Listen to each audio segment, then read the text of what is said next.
Hello, and welcome to the Med-Surg Nursing Journal podcast series. This series provides extended content relating to articles published in the journal, such as author interviews and roundtable discussions. Before we get started, we have a special offer for our listeners. You can save 50% off 1- and 2-year subscriptions to Med-Surg Nursing, the official journal of the Academy of Medical Surgical Nurses. Simply visit medsurgnursing.net, click subscribe, and enter promo code MSJSAVE50 to take advantage of this special discount. Hygiene, including daily bathing and oral care, is critical in the hospitalized patient. In this episode, Med-Surg Nursing Journal Editorial Board member Dr. Kristi Campoe talks with Dr. Staci Reynolds, an associate professor at Duke University School of Nursing and an infection prevention clinical nurse specialist at Duke University Hospital, about her 2020 study focusing on patients' perspectives of missed hygiene care. In this discussion, Dr. Reynolds provides a deeper dive into her study findings to be published in the July-August 2022 issue of Med-Surg Nursing. We are pleased to present Dr. Campoe's interview with Dr. Reynolds. It's my great pleasure to welcome my guest today, Dr. Staci Reynolds. Dr. Reynolds joins this episode of the Med-Surg Nursing podcast to discuss the fundamental topic of missed nursing care and Med-Surg Nursing. My name is Dr. Kristi Campoe. I'm an editorial board member for Med-Surg Nursing Journal, an associate professor of nursing at Colorado Technical University, and the U.S. Director of Clinical and Client Services for Telecare. Dr. Reynolds is an associate professor at Duke University School of Nursing and an infection prevention clinical nurse specialist at Duke University Hospital. We will specifically discuss her research to be published in the July-August 2022 edition of Med-Surg Nursing Journal entitled Patients' Perspectives of Missed Hygiene Care, a Focus Group Study. So please, welcome to all of our listeners and especially to you, Dr. Reynolds, for your time today. Great. Thank you so much for having me. Wonderful. So I really enjoyed your article, and that's one of the great joys of being a member of the editorial board at Med-Surg Nursing. I get a chance to gain a deeper understanding for each of these articles. For your article, I really enjoyed missed nursing care, especially as it relates to hygiene, and for our Med-Surg nursing patients. Could you please, for us, define missed nursing care and describe a few broad examples, either from the literature and or your clinical experience? Sure. So missed nursing care was first described by Kalish, and they defined it as any aspect of required care that is omitted, either in part or in whole or delayed. And so Kalish's team actually identified 9 common elements of missed nursing care. And those include things like ambulation, turning, feedings, patient education, emotional support, and hygiene. In clinical practice, different kinds of missed nursing care that I've seen have been things like bathing, oral care, maybe intensive spirometry, and different types of physical therapy, be it range of motion exercises or ambulation. Very, very good. Well, I appreciate the definition and those great examples. So we're still talking broadly about missed nursing care here. Can you describe broadly what are the factors that lead to missed nursing care? Yeah, that's a great question and something that we're constantly looking at to see what are factors that lead to missed nursing care and how we can improve them. So there are several factors that can contribute to missed nursing care. One study found reasons might be related to too few staff, which we all can understand. Staffing issues can impact the amount of care provided. Sometimes it's the task or the time required for the specific nursing task. There's also something in the literature that's referred to as "it's not my job" syndrome.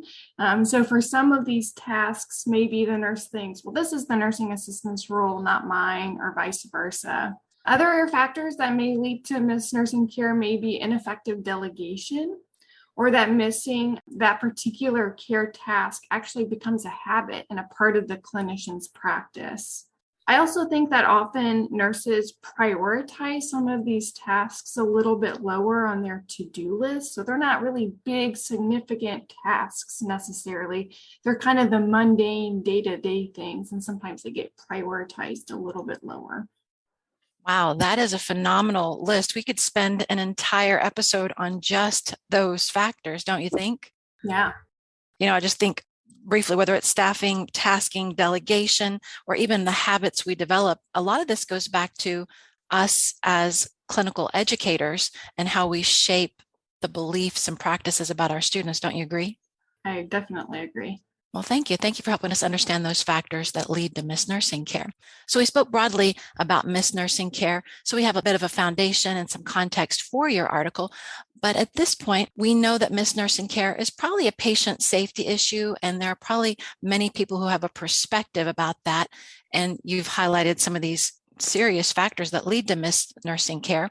So I'd like to move our discussion specifically to your authored study, Patients' Perspectives of Missed Hygiene Care, a focus group study. Staci, could you highlight your literature review for our listeners with an emphasis on the various perspectives that we need to understand? Yeah, thanks for that great question. So for this study, I was really focusing on missed hygiene care related to bathing, and even more specifically related to chlorhexidine gluconate or CHG bathing, which is a special type of bath that helps to prevent infections. So I did a literature search in CINAHL and PubMed to find articles that looked at patients' perspectives regarding bathing or CHG bathing. So one study sent a survey out to patients and found that only 37% actually received education on CHG bathing, and only 22% knew the correct method for completing the bath. So there were definitely some deficits there identified in the literature. Another study I found interviewed patients to identify barriers to bathing, one of which that patients were unaware that bathing could help prevent infections while in the hospital. And outside of those two articles, I didn't find a whole lot related to the patient's perspective of CHG bathing. So there was little evidence really available for that. I did find some other interesting articles about nurses' compliance with bathing. And one study found that bathing is missed up to 50% of the time in the inpatient setting. So again, a huge deficit in a simple task, but one that can make a really big impact on patient outcomes. Wow. So that really creates great opportunity for this line of research and inquiry. So that's really, really interesting. The only two studies, that was really surprising to see. So your literature review does really underscore the importance of missed nursing care and that perspective from the patient and even the role of the nurse. So before we dig deeper into your article, let's switch gears just a little bit, because you highlighted truly there are many factors that lead to missed nursing care, and there are different perspectives, but there's got to be a story here. Can you tell us a little bit about maybe the backstory? How did you draw into this line of inquiry, or how did the study develop? What's the backstory there? Yeah, that's a great question. Thanks for asking. So I have been really involved in implementing CHG bathing in the inpatient setting for several years. I've done a couple of research studies related to CHG bathing. My team and I conducted a large multi-center stepped wedge cluster randomized study back in 2019. And we did find a decrease in central line associated bloodstream infections or CLABSIs over the course of a year with CHG bathing. And that study really taught us a lot about real world barriers to CHG bathing. And one of them that commonly came up was that the patient was refusing the CHG bath. So after that study wrapped up, I was really interested in diving deeper into the patient's perspective about maybe why they decline CHG bathing, specifically from their perspective, and what we could do as clinicians to better improve their use of the product. So that's really the backstory and kind of why I decided to go this route of looking at the patient's perspective. So before, I was always focused mainly on the clinician and how to improve their compliance, but I think the missing piece really was the patient's perspective. I really love that background and that story because you explained so clearly that 2019 story and connected it to your new research. And again, that patient perspective that's been overlooked. And how do we continue to move forward with patient-centered care if we don't understand the patient's perspective? So great story. Thank you. Let's dive into your actual study now that we've got some great background and great perspective. If you could please tell our listeners more about your study, your work as an author, and then dig into the full purpose, methods, and results. Yeah, thanks. So first, I'd like to thank Brady Granger. She is my mentor. She's really helped me with the previous studies that I've done, as well as helped provide direction for this one as well. And I'd also like to thank the participants of this study because without them, we wouldn't have had the findings. So the overall purpose really of this study was to determine patients' perspectives on missed hygiene care and to identify barriers to successful implementation. So we were really looking to see how they felt about missed hygiene care and what we could do to help improve that. So we used a qualitative approach and had a focus group with participants. We recruited our participants through our health system's Patient Family Advisory Council, or what we call the PFAC, which is a group of former patients and family members who volunteer their time to represent the patient experience, which has been really helpful not only for this project, for other projects as well. They were eligible to participate in this study if they themselves or a loved one were hospitalized within our healthcare system. So we sent interested members a Zoom meeting link for the focus group. So this was kind of done still in the midst of COVID-19. So we had originally wanted to do this in person, but it was changed to a Zoom link. Kudos to you for accomplishing that during COVID, because everybody knows research was struggling. Thank you. Yeah. Perseverance. Sorry for the interruption. Go ahead. So we sent the invitation email out several times to all the PFAC members. However, we only got 3 participants, unfortunately. So 2 were former patients and 1 was the wife of a former patient.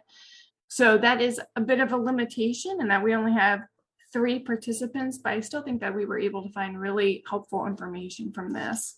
So we had about 5 questions, open-ended questions that we asked the participants, and they included: what education did you receive about bathing? What was your experience with bathing? What were the barriers or challenges to bathing while you were hospitalized? What would help facilitate bathing practices while in the hospital? And do you feel bathing can decrease your risk of infection? So we conducted 1 focus group. It lasted about 60 minutes, and we recorded it through Zoom. And that recording was then transcribed verbatim, which is typical in a qualitative study. And then I analyzed the data for themes using a program called NVivo, which is just a software program that helps you kind of organize qualitative findings. So I ended up identifying 2 overall main themes from the qualitative data. So one was entitled Confusion When Provided Bath Cloths. And this really highlighted that patients weren't always provided education about bathing. So one participant said, my husband just said someone came in and handed him a package of cloths to him with no real explanation of what they were or what they were for. So the participants really suggested that nursing staff should provide education about bathing, why it's important, things like that, specifically on admission to the hospital, so the patient knows about it kind of from the get-go. And another participant said the staff should present bathing more of a required part of their routine care instead of an option. So instead of saying, do you want your bath, saying it's time for your bath, or when do you want your bath, things like that. The other main theme that was identified was disappointment with lack of hygiene assistance. So this revolved around the participants feeling like they needed more help while they were in the hospital for these types of tasks. So, they're tethered to lines and tubing, they don't feel well. However, the staff didn't really provide them with this assistance that they needed while they were in the hospital. And unfortunately, one participant said, my question by the end of the hospitalization was, don't nurses give baths anymore? She said that she was very shocked and disappointed that she felt that bathing was something that had just been discontinued within the hospital and just wasn't done anymore. And so they recommended that nurses remember to help patients with these types of tasks while they're hospitalized, especially because using bathing cloths or CHG cloths is a different process than really what patients are used to at home. A lot of great information. That's incredible. I think I'm going to just share briefly about my own experience. I've been teaching fundamental nurses first semester, 16 years, and day one of nursing school begins with the bath. Usually week one begins, and you don't spend a lot of time on it, but this really reinforces for every educator and every nurse at every level that we still have room to improve. And you're an infection preventist, you know about hand hygiene, but this really does build on that. It's not just our hand hygiene, it's the patient's hygiene care. And these three themes are really telling about their experiences. I actually feel sad that we're not doing a better job. And even though this was 3 participants, there's great opportunity, right? So we think about the implications here, and they can certainly be derived to our direct clinical practice. And I think I was kind of headed there. And then certainly the educational level as teaching and learning evolves. And then what does that mean for our healthcare systems? There's many different perspectives here where you could go. Can you kind of expand on each of these a bit? Yeah, these are great questions. There are definitely a lot of implications from these findings for each of those levels. So I think at a clinical practice level, I think these findings are just a good reminder to clinical staff about the importance of these seemingly small tasks and how even though they may be at the bottom of your to-do list, they're really important to patients. And so nurses should kind of reprioritize them or make sure that if they're not doing them themselves, to delegate them. Related to the educational level, like you, I've also taught in the pre-licensure program, and I've taught patient hygiene and bathing, and it is one of the first things that we teach them in the first few weeks of school. And I really think that this highlights the importance of that and making sure that even from a student perspective, that they understand how important these basic tasks are. I also think it highlights the importance of education to the nursing staff for them also to understand the importance of bathing or CHG bathing and how it can help prevent infections, as well as education at the patient level, making sure that we're educating them appropriately too on why this is needed. And then at an administration level, I think these findings are really helpful for leadership to understand. As I mentioned before, one of the reasons I went down this path is because nurses were stating that patients were refusing baths. That is what gets communicated to nursing leadership, is that patients are refusing their baths. Mm-hmm. However, based on findings from this study, it wasn't necessarily that patients were refusing, it was that they didn't understand the importance of the bath and they didn't receive assistance. So even though we only had 3 participants, I think it's hard to make general statements from that, but I think this information is helpful for leadership to understand so we can re-message initiatives around bathing.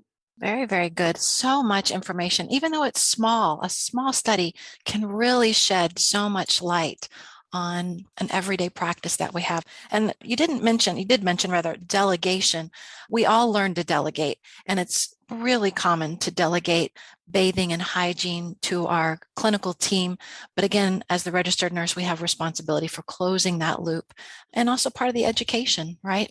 Right. So we're getting close to wrapping up, and you are currently an associate professor with Duke University School of Nursing, as well as an infection preventist, clinical nurse specialist at Duke. Can you tell me a little bit, and all our listeners, about your nursing program and what makes your connection to Duke so unique? What would you like to share? Yeah, thanks for that. So I have a really unique position in that I have a joint position. So I'm 50% clinical and 50% faculty. And each position really informs the other. So at the hospital, I lead quality improvement efforts to improve quality of patient care as it relates to infections. And then at the School of Nursing, I teach quality improvement and evidence-based practice courses. So I'm teaching the next generation of DNP and BSN prepared nurses and how to improve quality. I really enjoy that each of those different roles kind of help build on each other so I can take my experiences at the hospital and infuse them into my teaching. And then I can take the things that I teach at the school and help teach clinical nurses those skills as well. As far as my program of research, it is focused on implementation science, or the methods of how to get evidence-based practices actually to the bedside and implemented into practice. And this relates to, I think, the Med-Surg nursing readers, as I'm trying to take new things identified in the literature that you read and implement them into practice in an effective and sustainable way. And this ultimately helps make sure our patients are getting high quality care. That's really important. And what I draw from this is that you're trying to overcome, we've always done it this way. You're finding the ways and making the way. Is that true? Exactly. The dream role to have it all together in one nice package. So what a blessing. Thank you so much for sharing. And then based off the study, you have some future research planned? Yeah, so I'm always constantly trying to implement evidence-based practices related to all things infection. A lot of what I focus on is CLABSI and CAUTI, or catheter-associated UTI. So I'm currently partnering with a unit to improve their CHG bathing compliance. We're trying some new tactics for that. And I'm also looking at doing an initiative for CAUTI prevention around how nurses draw urine culture specimens. So not directly related to missed nursing care necessarily, but trying to ensure that the process for culture specimens are followed and steps aren't being missed. Very good. It's important work, very, very important work. So before we wrap up today, again, this is a very fascinating line of inquiry that hits for every med-surg nurse in every setting. Infection prevention is everywhere. Basic patient hygiene is everywhere. Do you have any parting comments before we wrap up for today? Yeah, just thanks so much for having me today. And I hope this podcast was beneficial and helps nurses rethink their practices and what they might be able to improve upon, what they might be missing, and how we can improve patient care. Wonderful. Thank you so much. So I really hope today's discussion will move us all closer to that understanding, as you said, of the importance of hygiene care, of our clinical practice environments, and moving toward the use of implementation science and evidence-based practice. Again, I thank you, Dr. Reynolds, Associate Professor, Duke University School of Nursing and Infection Prevention Clinical Nurse Specialist at Duke University Hospital. My name is Dr. Kristi Campoe, and I'm an editorial board member for Med-Surg Nursing. We thank you all for listening. The Med-Surg Nursing Journal podcast series is owned and produced by Genetti Publications Incorporated. All rights reserved. No portion of this podcast may be used without written permission. Dr. Staci Reynolds is an associate professor at Duke University School of Nursing and an infection prevention clinical nurse specialist at Duke University Hospital in Durham, North Carolina. This episode provides expanded information from Dr. Reynolds' article, Patients' Perspectives of Missed Hygiene Care, a Focus Group Study, to be published in the July-August 2022 issue of Med-Surg Nursing. Dr. Kristi Campoe is U.S. Director of Clinical and Client Services for Tillicare Incorporated and a member of the Med-Surg Nursing Journal Editorial Board. For archived episodes of this podcast and to learn more about Med-Surg Nursing, visit the journal's website at medsurgnursing.net. You can also subscribe to the Med-Surg Nursing Journal podcast wherever you get your podcasts. And remember, as a listener, you can save 50% off 1- and 2-year subscriptions to Med-Surg Nursing Journal. Simply visit medsurgnursing.net, click subscribe, and enter promo code MSJSAVE50 to take advantage of this special discount.